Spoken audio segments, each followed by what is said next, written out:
Hi hello friends, guys tips and വ്ളോഗ്സിൻ്റെ പുതിയൊരു വീഡിയോയിലേക്ക് വലിയൊരു സ്വാഗതം. വായൊക്കെ പൊളിച്ച് രാവിലെ ഇങ്ങനെ നിൽക്കുന്ന വേറൊന്നും കൊണ്ടല്ല, 2 മണിയായപ്പോൾ എണീറ്റതാണ്. കിടന്നതാണെങ്കിൽ 1 മണിയായപ്പോഴാണ്. വെറും 1 മണിക്കൂർ കഷ്ടി ഉറങ്ങിയിട്ടുണ്ടായിരുന്നുള്ളൂ. അപ്പോൾ അതേ കുഞ്ഞിപ്പെണ്ണെ ഇനി വിളിച്ചുണർത്തണം. അപ്പോൾ ഇത്രയും രാവിലെ എന്താ പറയുക, 2:30-ക്ക് ലോകത്തെ ഏറ്റവും ആദ്യം നട തുറക്കണം നമ്മുടെ തിരുവാർപ്പമ്പലത്തിൽ. ഭഗവാൻ ഉണരുന്നതിന് മുമ്പ് തന്നെ ഞാൻ എവിടേക്കാണെന്നായിരിക്കുമല്ലേ ചോദ്യം. ദേ നമ്മൾ നല്ല സുന്ദരിമണികളായിട്ട് റെഡി ആയിട്ടുണ്ട്. നമ്മൾ എവിടേക്കാണെന്ന് ചോദിച്ചു കഴിഞ്ഞാൽ നമ്മൾ ഇന്ന് ശരിക്കും പറഞ്ഞാൽ ഈസ്റ്ററാണ് കേട്ടോ. ഇത് ഈസ്റ്ററിൻ്റെ അന്ന് എടുത്തിട്ടുള്ളതാണ്. എല്ലാ വർഷവും ഈസ്റ്ററിന് നമ്മൾ സ്റ്റാഫ് എല്ലാവരും കൂടെ ചെറിയൊരു ടൂറ് പോകാറുണ്ട്. അപ്പോൾ അതിൻ്റെ ഭാഗമായിട്ട് നമ്മൾ ഇന്നൊരു സ്ഥലത്തേക്ക് പോവാണ്. അതിനായിട്ട് ഇതേ നമ്മൾ വെളുപ്പിന് തന്നെ റെഡിയായി ഇറങ്ങിയിട്ടുണ്ട്. അതിനുവേണ്ട വണ്ടിയൊക്കെ പഞ്ചറായി തലേദിവസം വലിയൊരു പണിയൊക്കെ തന്നു. നമ്മൾ പോകുന്നില്ലെന്ന് തന്നെ വെച്ച് ഒക്കെ ഇരിക്കുകയായിരുന്നു. പിന്നെ കുഞ്ഞ് ആഗ്രഹിച്ചുകൊണ്ട് ആകെപ്പാടെ വിഷമമായിപ്പോയി. പിന്നെ എന്തായാലും കൊച്ചച്ഛൻ്റെ മോന് എന്തായാലും കൊണ്ടാക്കി. അപ്പം മണർകാട് കവലയിൽ നമ്മളിതേ മാതാവിൻ്റെ സന്നിധിയിൽ ഇങ്ങനെ വെയിറ്റ് ചെയ്യണത് ഉണ്ട്. ഒരു വലിയൊരു ജാഥ പോണത്. ഇത് ഒരു സെക്ഷൻ മുന്നേ പോയി. അപ്പം ഞാൻ പെട്ടെന്ന് വീഡിയോ എടുത്താണ് കേട്ടോ. ഇതാണ് അവസ്ഥ നമ്മുടെ ടൗണിൻ്റെയൊക്കെ. എന്താ ചെയ്യുക. അപ്പോൾ അതേ ഓരോരുത്തരായിട്ട് വന്നുകൊണ്ടിരിക്കുകയാണ്. നമ്മുടെ മഞ്ജു ചേച്ചി, ആദ്യം ഞാൻ കുഞ്ഞി എത്തി, അതിനുശേഷം ആര്യ ചേച്ചി മോളും എത്തി. പിന്നെ നമ്മുടെ ശിവഗംഗ, സുമോൾ ചേച്ചി, മഞ്ജു ചേച്ചി എല്ലാവരും എത്തിയിട്ടുണ്ട്. ബാക്കിയുള്ളവർ നമ്മുടെ മാളിന്ന് വണ്ടിയിൽ കയറി ഇതാ എത്തിക്കഴിഞ്ഞു. ഇത് നമ്മുടെ ആശയുടെ ഹസ്ബൻഡാണ് കേട്ടോ. അപ്പോൾ ചേട്ടൻ എല്ലാ രീതിയിലുള്ള സപ്പോർട്ടുമായിട്ട് നമ്മുടെ കൂടെ തന്നെ കട്ടയ്ക്ക് ഉണ്ടായിരുന്നു. അപ്പോൾ ഇതേ നമ്മൾ വണ്ടിയിൽ എല്ലാവരും കയറി, എല്ലാവരും സീറ്റൊക്കെ പിടിച്ച് വെളുപ്പിന് തന്നെ ഏകദേശം ഒരു 3:45, 4 ആയപ്പോഴാണ് ഞങ്ങൾ പുറപ്പെട്ടിട്ടുള്ളത്. മണർകാട് അവരും എത്തി. അവിടുന്ന് നമ്മൾ പുറപ്പെടുകയാണ്. നമ്മുടെ ആരതിയുടെ ഹസ്ബൻഡാണ് കേട്ടോ. അപ്പോൾ ചേട്ടൻ നമ്മുടെ വീഡിയോ ഒക്കെ കാണുന്നതാണ്. അപ്പോൾ ചേട്ടനെ എല്ലാവരും നല്ലൊരു ഹായ് ഈ ഒരു അവസരത്തിൽ നമുക്ക് പറയാം അല്ലേ. പിന്നെ ഇതേ നമ്മൾ മണർകാട് കാവിലേക്ക് പോകണ ആ ഒരു നമ്മുടെ എന്താ പറയുക, കാണിക്കമണ്ഡപമൊക്കെ കഴിഞ്ഞ് നമ്മളിതാ കടന്നു പോയി. നമ്മൾ ഏറ്റുമാനൂർ കൂടിയിട്ടാണ് പോകുന്നത്. എങ്ങോട്ടാണെന്ന് പോകെ നമ്മൾ പറയാം. അപ്പോൾ എന്തായാലും വെളുപ്പിന് തന്നെ ഞങ്ങളുടെ തകർപ്പ് തുടങ്ങിയിട്ടുണ്ട്. അപ്പോൾ ഞാൻ അങ്ങനെ എണീറ്റില്ല. അതിന് ശേഷം ഇത് പതുക്കെ ഇറങ്ങിയിട്ടുണ്ട്. നേരം വെളുത്തിട്ടില്ലെന്ന് ഓർക്കണം. ആ ചേട്ടന്മാർ പറഞ്ഞു ഈ സമയത്ത് കിടന്ന് തുള്ളിക്കഴിഞ്ഞാൽ ക്ഷീണമാവും, അതുപോലെ തന്നെ വോമിറ്റിങ് എന്താ പറയുക ടെൻഡൻസി ഉണ്ടാവും എന്നൊക്കെ പറഞ്ഞു. ഇതൊന്നും കേട്ടില്ല ഞങ്ങൾ വണ്ടിയിൽ കയറിയാലുടൻ തുള്ളൽ സ്റ്റാർട്ട് ചെയ്താൽ വണ്ടിയിൽ നിന്ന് ഇറങ്ങണ വരെ ഇതൊക്കെ തന്നെയായിരിക്കും. പക്ഷേ ഇത്തവണ എന്തോ കുറച്ച് കുറവായിരുന്നെന്ന് വേണമെങ്കിൽ പറയാം. വണ്ടിയും കുറച്ച് കൺജസ്റ്റഡ് ആയിരുന്നു. അതിനുള്ളിലെ സ്ഥലപരിമിതി ഉണ്ടായിരുന്നു, ട്രാവലർ ആയതുകൊണ്ട് തന്നെ. പക്ഷെ നമുക്കതൊന്നും വലിയ കാര്യമൊന്നുമില്ല. നമ്മൾ എന്തായാലും അത് മാക്സിമം യൂട്ടിലൈസ് ചെയ്യുന്ന ആൾക്കാരാണ് ഞങ്ങളെല്ലാവരും. അങ്ങനെ ഇതേ നമ്മുടെ സ്പോട്ടിലെത്തിയിട്ടുണ്ട്. എല്ലാവരും ഒരുപാട് എന്താ പറയുക ആഗ്രഹിച്ചിരുന്ന ഒരു ദിവസമായിരുന്നു കേട്ടോ ഇത്, ഞങ്ങളെല്ലാവരും. കാരണം ഞങ്ങൾ ഈ ഒരു ഈസ്റ്റർ ഞങ്ങൾക്ക് കോമൺ ആയിട്ട് കിട്ടുന്ന ഒരു അവധിയാണ്. അപ്പോൾ അത് ഒരുമിച്ച് ഞങ്ങൾ ഒന്ന് അടിച്ചു പൊളിക്കാനായിട്ട് കുറച്ച് നാളായിട്ട് ആഗ്രഹിച്ച് സ്വപ്നം കണ്ടിരുന്നതാണ്. പിന്നെ കുറേ വിഷമങ്ങളൊക്കെ അതിൻ്റെ ഇടയിലുണ്ടായി. അതൊക്കെ എന്താ പറയുക ഈ ഒരു യാത്രയിൽ ഞങ്ങൾ മറക്കുകയാണ്. ഞങ്ങളുടെ കൂടെ ഉണ്ടായിരുന്ന കുറച്ച് കൂട്ടുകാർക്ക് വരാൻ പറ്റിയിട്ടുണ്ടായിരുന്നില്ല. അതിലൊക്കെ ഒരുപാട് സങ്കടമുണ്ട്. എല്ലാ അവസ്ഥകളും മാറി അടുത്ത ഈസ്റ്ററിന് ഞങ്ങൾക്ക് നല്ല തകർത്ത് അടിപൊളിയായിട്ട് പോകാൻ പറ്റട്ടെ. നമ്മുടെ കാശിക്കുട്ടനും ആശയും നല്ല ഉറക്കമാണ് കേട്ടത്. എല്ലാവരും ചാഞ്ഞും ചെരിഞ്ഞും ഒക്കെ ഉറങ്ങിക്കൊണ്ടിരിക്കുകയാണ്. ഈ ചേട്ടന്മാർ ജസ്റ്റ് ഒന്ന് ഈ തുള്ളക്കം, ഇതിന് മുമ്പത്തെ തുള്ളക്കം കണ്ടപ്പോഴേ പറഞ്ഞിരുന്നു എല്ലാം കുറച്ച് കഴിഞ്ഞിട്ട് ഇവിടെ കിടക്കുന്നത് ഉണ്ടല്ലേ, വെട്ടിയിട്ട വാഴ പോലെ കിടപ്പുണ്ടല്ലോ. നേരം ഇതേ വെളുത്ത് വന്നുകൊണ്ടിരിക്കുകയാണ്. സൂര്യൻ ഇങ്ങനെ കിഴക്കൊതിച്ച് വരികയാണ്. പിന്നെ എന്തൊക്കെ പറഞ്ഞാലും എൻ്റെ നാടാണല്ലോ. അപ്പം നമ്മൾ എങ്ങോട്ടാണ് പോകേണ്ടതെന്ന് ഞാൻ ഇതുവരെ പറഞ്ഞില്ലല്ലോ. പക്ഷേ നമ്മുടെ തമിഴ്നാട് കണ്ടിട്ടുള്ളവർ എപ്പോഴേ മനസ്സിലാക്കി കാണില്ല. നമ്മൾ മൂന്നാറിലേക്കാണ് പോയത്. ഒരു ദിവസം കൊണ്ട് കണ്ടു തീർക്കാൻ പറ്റുന്നതല്ല മൂന്നാറിൻ്റെ സൗന്ദര്യം എന്ന് പറയുന്നത്. എന്താ പറയുക, നമുക്ക് ഒരു ദിവസമല്ലേ ഉള്ളൂ. അപ്പോൾ അതുകൊണ്ട് മാക്സിമം എന്തൊക്കെ കവർ ചെയ്യാം അതൊക്കെ കവർ ചെയ്യുക അത് കരുതി ഞങ്ങൾ പുറപ്പെട്ടതാണ്. പിന്നെ പ്രത്യേകിച്ച് നമ്മുടെ കോട്ടയത്തെ പിള്ളേരല്ലേ ഇവരൊക്കെ. ഞാൻ ഇടുക്കിയിൽ ജനിച്ച് വളർന്നുകൊണ്ട് എനിക്ക് ഇവിടുത്തെ എന്താ പറയുക ഈ പറയുന്ന കാര്യങ്ങളൊന്നും എനിക്ക് വലിയ സംഭവമായിട്ട് തോന്നിയിട്ടില്ല. അത് വേറൊന്നും കൊണ്ടല്ല, അവിടെ ജനിച്ച് വളർന്നുകൊണ്ടായിരിക്കാം. അപ്പോൾ ഇതേ നമ്മൾ ബ്രേക്ക്ഫാസ്റ്റ് കഴിക്കാനായിട്ട് നമ്മൾ അടിമാലിയിൽ ഒരു റെസ്റ്റോറൻറ്റിലാണ് നിർത്തിയിട്ടുള്ളത്. നമ്മുടെ വണ്ടിക്കാരൻ ചേട്ടൻ എല്ലാം സെറ്റപ്പ് ചെയ്ത് തന്നിട്ടുണ്ടായിരുന്നു. ബൊഫേ ആയിരുന്നു. അപ്പം, പൊറോട്ട, പൂരി, ചപ്പാത്തി എന്ന് വേണ്ട എല്ലാ ഐറ്റംസും ഉണ്ടായിരുന്നു. നമുക്ക് ഇഷ്ടമുള്ളിടത്തോളം തവണ പോയി വാങ്ങി കഴിക്കാം. പക്ഷേ അതിരാവിലെ 7-7:30 ആയതുകൊണ്ട് നമ്മൾ ഒരിക്കലും ഫുഡ് കഴിച്ച് ശീലിക്കാത്തൊരു സമയമാണ്. പക്ഷേ മുന്നോട്ട് പോകുന്നതോറും ഫുഡ് കാര്യങ്ങളൊന്നും കിട്ടാത്തതുകൊണ്ടും നമ്മൾ ഇവിടെയാണ് എല്ലാം സെറ്റ് ചെയ്തതുകൊണ്ടും നമ്മൾ ഇവിടുന്ന് ഫുഡ് കഴിക്കുകയാണ് കേട്ടോ. അപ്പോൾ ആരും എടുത്തതൊന്നും ഫുള്ളായിട്ട് കഴിക്കാനായിട്ട് ആർക്കും പറ്റിയില്ല. എല്ലാവർക്കും ഇത്രയും രാവിലെ കഴിക്കാൻ വലിയ ബുദ്ധിമുട്ടായിരുന്നു. പ്രത്യേകിച്ച് നമ്മൾ ഈ യാത്ര ചെയ്ത് വന്നിട്ട് ഒരുപാട് ഹെവി ഫുഡ് കഴിക്കാൻ നമുക്ക് പറ്റില്ല. പിന്നെ എന്തായാലും ചായ ഒക്കെ ഉണ്ടായിരുന്നല്ലോ, കുഴപ്പമില്ലായിരുന്നു ഒക്കെ. നമ്മൾ എന്നാലും എല്ലാവർക്കും ഒന്നും കംപ്ലീറ്റ് ചെയ്യാൻ പറ്റിയില്ല. എല്ലാവരും ബാക്കി വെച്ചിരുന്നു. തെറ്റാണ്. എന്നറിയാം. എങ്കിൽ കൂടെ ആ സമയത്ത് പറ്റില്ല. കാരണം എന്താണെന്ന് വെച്ചാൽ നമ്മൾ വയറ് കുത്തി നിറച്ച് കഴിച്ച് കഴിഞ്ഞാൽ നമുക്ക് വോമിറ്റിംഗ് ടെൻഡൻസി കൂടുതലുണ്ടാവും. അപ്പോൾ ഞാൻ കുഞ്ഞിനെ പോലും അധികം നിർബന്ധിച്ചില്ല. മുട്ടയൊക്കെ ഞാൻ വലിയ ജാടയ്ക്ക് വാങ്ങി, പക്ഷേ കഴിക്കണമെന്നുണ്ടായിരുന്നു. പക്ഷേ എനിക്ക് കഴിക്കാൻ തോന്നിയില്ല. നോർമലി എനിക്കങ്ങനെ മുട്ടയോട് വലിയ താല്പര്യമില്ല. വീണ്ടും വണ്ടിയിൽ കയറി ജസ്റ്റ് ഒന്ന് ഇരുന്നിരുന്നു കേട്ടോ. അതിനുശേഷം വീണ്ടും തല്ലിപ്പൊളി അടിച്ചുപൊളി പരിപാടികളൊക്കെ നമ്മൾ സ്റ്റാർട്ട് ചെയ്തു. പാട്ട് ഒക്കെ ഇടാൻ പറഞ്ഞ ആ ചേട്ടന്മാരെ ഞങ്ങൾ വെറുപ്പിക്കുകയായിരുന്നു. ഓരോ പാട്ടിടുമ്പോൾ ഇത് വേണ്ട ഇത് വേണ്ടതെന്ന്. ചിലപ്പോൾ ആ രാജേഷ് ഏട്ടനും ഡ്രൈവർ ഏട്ടനൊക്കെ ഒരുപാട് ഞങ്ങളെ എന്താ പറയുക പ്രാഗിയിട്ടുണ്ടാവും. പക്ഷെ ഞങ്ങൾക്ക് കിട്ടുന്ന ഈ ഒരു ദിവസം ഈ ഒരു നിമിഷം എന്ന് പറയുന്നത് ഭയങ്കര വിലപ്പെട്ടതായതുകൊണ്ട് തന്നെ ഞങ്ങളതൊന്നും നോക്കിയില്ല. അവരെ ഇങ്ങനെ ശല്യപ്പെടുത്തിക്കൊണ്ടിരുന്നു. എന്ത് തന്നെ ആയിരുന്നാലും അവർ ഞങ്ങളുടെ കൂടെ കട്ടൊക്കെ ഉണ്ടായിരുന്നു കേട്ടോ. അവർ പാട്ടൊക്കെ മാറ്റി തന്നു. ഭയങ്കര ക്ഷമയോടുകൂടി തന്നെ ഞങ്ങൾക്ക് എല്ലാ അറേഞ്ച്മെൻറ്റ്സും ചെയ്തു തന്നായിരുന്നു കേട്ടോ. അപ്പോൾ നമ്മളിങ്ങനെ തകർത്ത് കൊണ്ടിരിക്കുകയാണ്.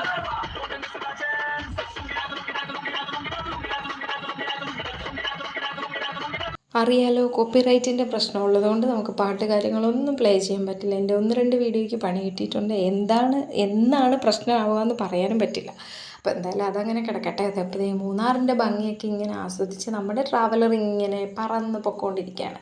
അങ്ങനെ ഇവിടെ നിർത്തിയതൊരു ഫോട്ടോ പോയിൻ്റാണ്. ഇവിടെ ഒരുപാട് പേര് നിർത്തി ഫോട്ടോസ് കാര്യങ്ങളൊക്കെ എടുക്കുന്നത്. ഒരു ഡബിൾ ഡെക്കറാണ് കേട്ടോ വരുന്നത്. ഡബിൾ ഡെക്കർ എന്നാണ് ഞാൻ പറയുന്നത്, എനിക്കറിയില്ല. 2 നില KSRTC എന്ന് വേണമെങ്കിൽ പച്ച മലയാളത്തിൽ പറയാം. അപ്പോൾ നമ്മുടെ മൂന്നാറിൻ്റെ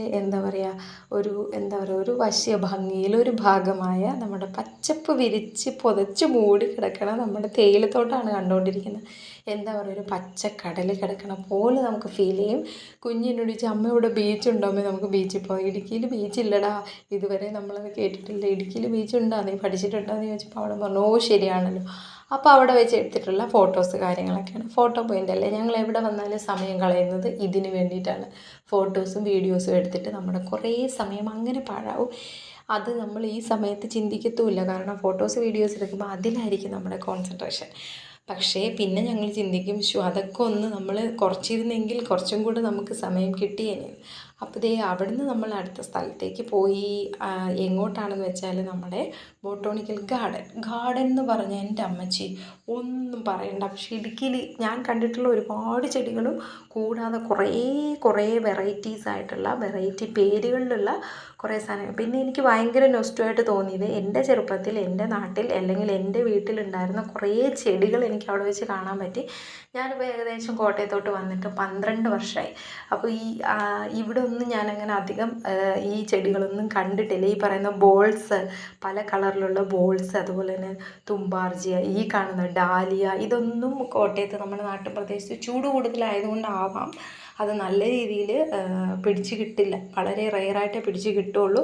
അങ്ങനെ കിട്ടിയാൽ തന്നെ പൂവിൻ്റെ വലിപ്പമൊക്കെ കുറവായിരിക്കും. കാരണം നമ്മുടെ ഇടുക്കിയിലുണ്ടാകുന്ന ഈ ബോൾസിലും അതുപോലെ തന്നെ ഡാലിയൊക്കെ ഭയങ്കര വലിയ പൂക്കളായിരിക്കും, ഭയങ്കര വെറൈറ്റി കളേഴ്സും ഒക്കെ ആയിരിക്കും. അതുകൊണ്ട് നമുക്ക് ഭയങ്കരമായിട്ട് അട്രാക്റ്റ് ചെയ്യും നമ്മളെ. കാരണം ശരിക്കും പൂക്കളെയും പ്രകൃതിയൊക്കെ സ്നേഹിക്കുന്നവർക്ക് അത് ഭയങ്കരമായിട്ട് ഇഷ്ടമാവും. എനിക്കതുപോലെയാണ് കണ്ടത്. ഇത് നമ്മുടെ ഡാലിയ ചെടിയാണ്. ഡാലിയ നമ്മുടെ ഇവിടെയൊക്കെ ഞാൻ കൊണ്ടുവച്ചിട്ട് പൂവൊന്നും അധികം വലുതായിട്ടുണ്ടായില്ല. എനിക്ക് തോന്നുന്നു തണുത്ത ക്ലൈമറ്റ് ആവും അതിനെപ്പോഴും ആപ്റ്റായിട്ടുള്ളത്. അപ്പോൾ നമ്മുടെ കുട്ടിപ്പട്ടാളത്തിൻ്റെയും നമ്മളൊക്കെ എവിടെ ചെന്നാലും നമ്മൾ ഫോട്ടോ വിടില്ലല്ലോ. അപ്പോൾ നമ്മൾ ഫോട്ടോസ് കാര്യങ്ങളെടുത്തു. കൂടുതലും ഫോട്ടോ പല ഫോണിലാണ്, പ്രത്യേകിച്ച് നമ്മുടെ രാജേഷേട്ടൻ്റെ ഫോണിലാണ്. ചേട്ടൻ്റെ അടിപൊളി ഫോട്ടോഗ്രാഫർ ആയതുകൊണ്ട് തന്നെ നല്ല അടിപൊളി ഫോട്ടോസൊക്കെ എടുത്ത് തന്നിട്ടുണ്ട്.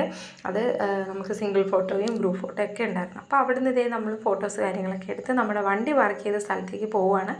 അവിടെ നമ്മൾ നാരങ്ങ വെള്ളമൊക്കെ കുടിച്ചു. പൈനാപ്പിളും മാങ്ങയൊക്കെ കട്ട് ചെയ്ത് ഉപ്പും മുളക് പൊടിയൊക്കെ ഇട്ട് വെച്ചിട്ടുണ്ട്. ഇതൊക്കെ കണ്ട ആരുടെ വായിലെ വെള്ളം വരാത്തതല്ലേ.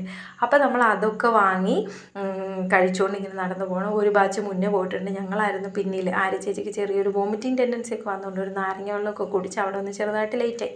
അപ്പോൾ വീണ്ടും നമ്മൾ അവിടുന്ന് വണ്ടിയെടുത്ത് ഇങ്ങനെ നമ്മുടെ യാത്ര മുന്നോട്ട് തുടർന്ന് പോയിക്കൊണ്ടിരിക്കുകയാണ് കേട്ടോ. അപ്പോൾ നിങ്ങൾ ഞങ്ങളുടെ കൂടെ പോരെ.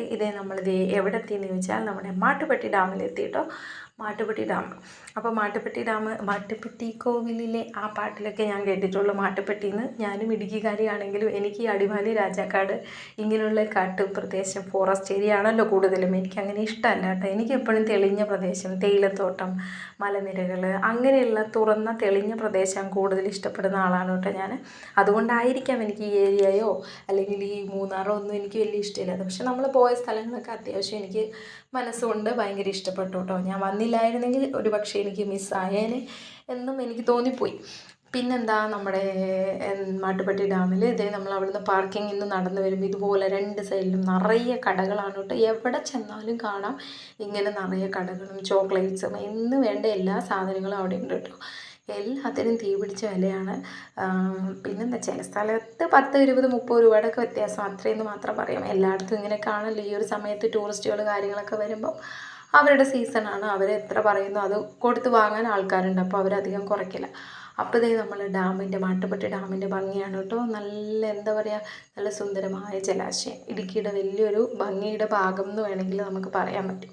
അപ്പോൾ ഇതേ നമ്മൾ അവിടെ നിന്ന് നല്ല കാറ്റൊക്കെ വീശുന്നുണ്ട്, നല്ല തണുത്ത കാറ്റാണ്. പിന്നെ നമുക്ക് ഇങ്ങനെ കോട്ടയത്തെയൊക്കെ പോലെ നമ്മളെ ആവിക്കുന്നില്ല കേട്ടോ ഇടുക്കിയിൽ. ഇങ്ങനെ ആവിയെടുത്ത് നമ്മളെ വേർത്ത് എന്താ പറയുക, നമ്മൾ ഒരു ഇറിറ്റേഷൻ ഉണ്ടാവില്ല, നമ്മളെപ്പോഴും നല്ല ഫ്രഷ് ആയിട്ടിരിക്കും. അതാണ് ഇടുക്കിയിലെ ക്ലൈമറ്റിൻ്റെ ഒരു പ്രത്യേകത എന്ന് പറയുന്നത്. ഇപ്പോൾ ഇവിടെയൊക്കെ വന്ന സമയത്ത് എനിക്ക് ഒട്ടും ആക്സെപ്റ്റ് ചെയ്യാൻ പറ്റാത്ത കാര്യമായിരുന്നു ഇങ്ങനെ വേർക്കുന്നത്. ഇത് നമ്മുടെ ഡാമിൽ നിന്ന് വെള്ളം ഒരു ഷട്ടർ വഴി ജസ്റ്റ് ഒന്ന് പാസ് ചെയ്ത് വിടുന്നതാണ് കേട്ടോ.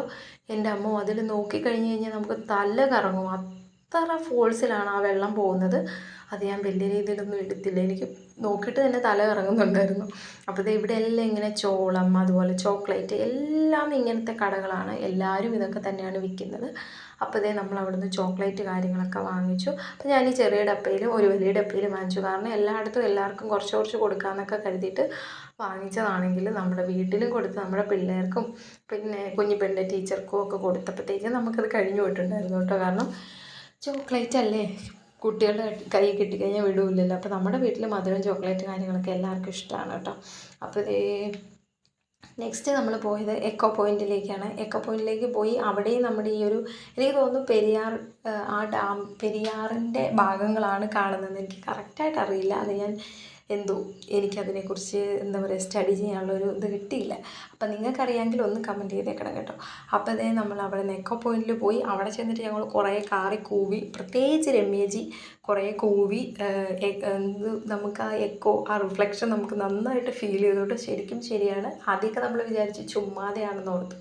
പിന്നെ അവിടെ വരുന്ന സ്കൂൾ പിള്ളേരായിക്കോട്ടെ, ഒരുപാട് ടൂറിസ്റ്റ് കാര്യങ്ങൾ എന്താ പറയുക, ഈ ഒരു സീസൺ ആയതുകൊണ്ട് തന്നെ, വെക്കേഷൻ ടൈം ആയതുകൊണ്ട് ഒരുപാട് ടൂറിസ്റ്റുകൾ വരുന്നുണ്ട്. ടൂറിസ്റ്റുകൾ മീൻസ് തമിഴ്നാട് എന്നൊക്കെ ഒരുപാട് അതുണ്ടല്ലോ. ആ ഒരേ യൂണിഫോം ഇട്ട് എത്ര പേരാണെന്ന് എനിക്ക് തോന്നുന്നു, അവരൊരു 10-200 പേരെങ്കിലും കാണും ഒരേ യൂണിഫോമിൽ. അവർ സ്കൂളോ മറ്റോ ആണെന്ന് തോന്നുന്നു, അവരുടെ ടീച്ചർ കാര്യങ്ങളൊക്കെ കൂടെ ഉണ്ടെന്ന് തോന്നുന്നു അവരെ ഗൈഡ് ചെയ്യാനായിട്ട്. അപ്പോൾ അവരെല്ലാം ഉണ്ട്. അവരൊക്കെ ഭയങ്കര കാർച്ചയും കൂവിച്ചൊക്കെയാണ് ഈ എക്കോ കേൾക്കാൻ. ശരിക്കും അവരുടെ കാർച്ച കൂവിച്ച കാരണം തിരിച്ച് ആ റിഫ്ലക്ഷൻ പോലും കേൾക്കാതെ ഇരിക്കുന്ന സന്ദർഭമൊക്കെ അവിടെ ഉണ്ടായിരുന്നു കേട്ടോ. പക്ഷേ രസമാണ്, എല്ലാവരും നല്ലൊരു ടൂർ വൈബിലായിരുന്നു. പിന്നെ നമ്മളുടെ കാര്യം കൂടെ കൂട്ടിയിട്ടാണ് കേട്ടോ പറഞ്ഞത്. പ്രത്യേകിച്ച് ഞാൻ അവരുടെ കാര്യം എടുത്താൽ പറഞ്ഞു, അവർ ഭയങ്കര ഒച്ചപ്പാടും അലമ്പും ബഹളമൊക്കെ ആയിരുന്നു. ആദ്യം കേൾക്കുമ്പോൾ നമുക്കൊരു ഇറിറ്റേഷനാണ്. പിന്നെ എൻ്റെ ദൈവം, ഈ ഒരു കോളിഫ്ലവറും ഈ നമ്മുടെ ബീട്രൂട്ടും ക്യാരറ്റും ഒക്കെ ഇരിക്കുന്ന കണ്ടു കഴിഞ്ഞാൽ നമുക്ക് വാങ്ങാതിരിക്കാൻ പറ്റില്ല. കാരണം നമ്മൾ ഭയങ്കരമായിട്ട് അട്രാക്റ്റ് ചെയ്യും. കാരണം അതിൻ്റെ കളറ്, ഞാൻ ഒരു ഫിൽറ്ററും ഒന്നും കൊടുത്തിട്ടില്ല, എൻ്റെ ഈ സാധാ ഫോണിൽ കാണുന്ന കളറാണ് കേട്ടോ. അത് ഭയങ്കര ഒറിജിനാലിറ്റി, നല്ല നീറ്റ് ആൻഡ് ക്ലീൻ ആയിട്ടിരിക്കുന്നു, ഫ്രഷാണ്. വിഷമൊക്കെ അടിച്ചിട്ടുണ്ടോ എന്ന് നമുക്കറിയില്ല, എന്തായാലും എല്ലായിടത്തും ഇത് ഇരിപ്പുണ്ട്. കണ്ടു കഴിഞ്ഞാൽ നമ്മൾ എന്തായാലും വാങ്ങിപ്പോവും. ഓറഞ്ച് കളർ പെയിൻ്റ് അടിച്ച് വെച്ചിരിക്കുന്നതാണോ എന്ന് പോലും തോന്നിപ്പോവും. അത്ര ഫ്രഷായിട്ട് നല്ല നനവോട് കൂടി നല്ല നീറ്റായിട്ടിരിക്കുന്നു. അതിൻ്റെ ഇലയൊക്കെ തോരൻ വയ്ക്കാമെന്നൊക്കെ ആ ചേച്ചി ഇങ്ങനെ പറഞ്ഞു തന്നുകൊണ്ടിരിക്കുകയാണ്. ബീട്രൂട്ടിൻ്റെ ഇല, ക്യാരറ്റിൻ്റെ ഇലയൊക്കെ തോരൻ വയ്ക്കാൻ പറ്റുമെന്ന് ഇങ്ങനെ ആ ചേച്ചി പറഞ്ഞു തന്നുകൊണ്ടിരിക്കുകയാണ് കേട്ടോ. അപ്പം നമ്മളെല്ലാവരും ഓൾമോസ്റ്റ് എല്ലാവരും തന്നെ വാങ്ങിച്ചു കേട്ടോ. ഓരോ കെട്ട്. കുഞ്ഞാണ് ക്യാരറ്റ് തോരനോ മെഴുക്കുവരട്ടോ കറിയിൽ ഇട്ട് കഴിഞ്ഞാൽ കഴിക്കില്ല. എനിക്ക് ക്യാരറ്റ് ഭയങ്കര ഇഷ്ടമാണ് കേട്ടോ, പച്ചയ്ക്ക് തിന്നാനും ഇഷ്ടമാണ്, അതുപോലെ തന്നെ തോരനാക്കിയാലും ഭയങ്കര ഇഷ്ടമാണ് കേട്ടോ. അപ്പോൾ സൗമ്യേച്ചി വലുതെടുത്തിട്ട് വന്ന് ഈ കെട്ട് വെച്ചു എന്ന് പറഞ്ഞിട്ട് അത് മാറ്റി ചേച്ചി നോക്കി എടുക്കണോടി എന്നൊക്കെ പറഞ്ഞിട്ട് എടുക്കുകയാണ് കേട്ടോ. ചേച്ചി ഞാറ് നെല്ലുമൊക്കെ കൊയ്ത് നല്ല ശീലമുള്ള ആളായതുകൊണ്ട് അതൊക്കെ ചേച്ചി കറക്റ്റായിട്ട് എടുത്ത് തന്നു. അപ്പോൾ ആ ഒരു വലിയ ക്യാരറ്റ് എനിക്ക് തന്നെയാണ് കേട്ടോ. അപ്പോൾ ഞാൻ പൊട്ടിച്ച് കുഞ്ഞിക്ക് അപ്പം തന്നെ വേണമെന്ന് പറഞ്ഞിട്ട് കഴുകി അവർ ഫ്രഷായിട്ട് വെച്ചിരിക്കുന്നതായതുകൊണ്ട് കഴുകാനും നമുക്ക് വേറെ വെള്ളമൊന്നും ഇല്ല നമ്മുടെ കയ്യിലർത്ഥം. ഇന്ത്യയിലുണ്ട്, അപ്പോൾ നമ്മളിത് പൊട്ടിച്ച് അവിടെ വെച്ച് കഴിക്കുകയും കുറച്ച് ഷെയർ ചെയ്ത് കൊടുക്കുകയൊക്കെ ചെയ്തു. കാരണം അവരൊക്കെ പൊട്ടിച്ചിട്ടുണ്ടായിരുന്നില്ല. കാരണം പിള്ളേരെ കൊണ്ട് നടക്കുന്നു, വണ്ടി അങ്ങോട്ടും ഇങ്ങോട്ടും ഒക്കെ പോകുന്നു. അപ്പോൾ ഇത് നമ്മുടെ പൈമരത്തോട്ടമെന്ന് പറഞ്ഞിട്ട് വീഡിയോ എടുക്കാനായിട്ട് പോയതാണ്. പിന്നെ ഒരു കാര്യം, അടിമാലി കഴിഞ്ഞ് കയറിക്കഴിഞ്ഞാൽ നമ്മുടെ മൂന്നാറിൽ ഒരു തരത്തിൽ നമുക്ക് റേഞ്ച് കിട്ടില്ല. കടക്കാരൊക്കെ നമുക്ക് വൈഫൈ തരുമെന്നല്ലാതെ റേഞ്ച് കിട്ടില്ല. നമ്മുടെ സിമ്മിലേക്ക് വിളിക്കുന്നവർക്കൊക്കെ നമ്മൾ സ്വിച്ച് ഓഫ് എന്നായിരിക്കും പറയുക. അതുകൊണ്ട് നമുക്ക് ഗൂഗിൾ പേ ഒന്നും വർക്കാവില്ല. അപ്പോൾ എല്ലാവരും കയ്യിൽ ക്യാഷ് കരുതുക. ക്യാഷാണ് അവിടെ ചെന്ന് കഴിഞ്ഞാൽ വേണ്ടതില്ല. നമുക്ക് കാണുന്നതൊന്നും അങ്ങനെ വാങ്ങാൻ പറ്റില്ല. ഞാൻ ശരിക്കും തെണ്ടിപ്പോയെന്ന് വേണമെങ്കിൽ പറയാം. അപ്പോൾ ഇതേ നമ്മൾക്ക് ഉച്ചയായപ്പോഴത്തേക്ക് നമുക്ക് ഫുഡ് വന്നു. നമ്മൾ രാവിലെ കഴിച്ചിട്ടുള്ള അതേ റെസ്റ്റോറൻറ്റിൽ നിന്നാണ്. നമ്മൾ എവിടെയാണോ അവിടെ നമുക്ക് ഫുഡ് എത്തിക്കും. കറക്റ്റ് ഒരു 1, 1:30, 2 അതിനുള്ളിൽ നമുക്ക് ഫുഡ് എത്തിക്കും. നല്ല ബിരിയാണി ആയിരുന്നു, വലിയ കുഴപ്പമില്ലായിരുന്നു. ഭയങ്കരമായിട്ട് ക്വാണ്ടിറ്റി കൂട്ടിയാണ് അവർ വിളമ്പുന്നത് കേട്ടോ. അപ്പോൾ ഇതേ നമ്മൾ അവിടുന്ന് ഫുഡൊക്കെ കഴിച്ചിട്ട് അടുത്ത സ്ഥലത്തേക്ക് പോവുകയാണ്. അപ്പോൾ നമ്മൾ അവിടെയൊക്കെ വെച്ചെടുത്തിട്ടുള്ള ഫോട്ടോസ് കാര്യങ്ങളൊക്കെ ഞാൻ ഇതിൽ ആഡ് ചെയ്തിട്ടുണ്ട്. അപ്പോൾ നമ്മുടെ മൂന്നാർ ട്രിപ്പിൻ്റെ 2ാമത്തെ പാർട്ടിന് വേണ്ടിയിട്ട് നിങ്ങൾ വെയിറ്റ് ചെയ്യുക. വേറൊന്നുമല്ല, നമ്മുടെ വീഡിയോ ഭയങ്കര ലെങ്ത് ആവും. നമ്മൾ ഒരു ദിവസം കൊണ്ട് ഒരുപാട് സ്ഥലം കവർ ചെയ്തിട്ടുണ്ട്. അപ്പോൾ അതൊക്കെ ഇതിൽ ഉൾപ്പെടുത്തിയിട്ടുണ്ട്. അപ്പോൾ അത് 2 പാർട്ടായിട്ട് ഇല്ലെങ്കിൽ നിങ്ങളെ ബോറടിപ്പിക്കും. അപ്പോൾ തീർച്ചയായിട്ടും നെക്സ്റ്റ് പാർട്ടിന് വേണ്ടി വെയിറ്റ് ചെയ്യുക. അപ്പോൾ എല്ലാവർക്കും Tata, bye bye, take care. അപ്പോൾ അടുത്ത വീഡിയോയുമായിട്ട് കാണുന്നവരേക്കും എല്ലാവർക്കും ടാറ്റ. സബ്സ്ക്രൈബ് ചെയ്യുക, ലൈക്ക് ചെയ്യുക, ഷെയർ ചെയ്യുക, കമൻറ്റ് ചെയ്യുക.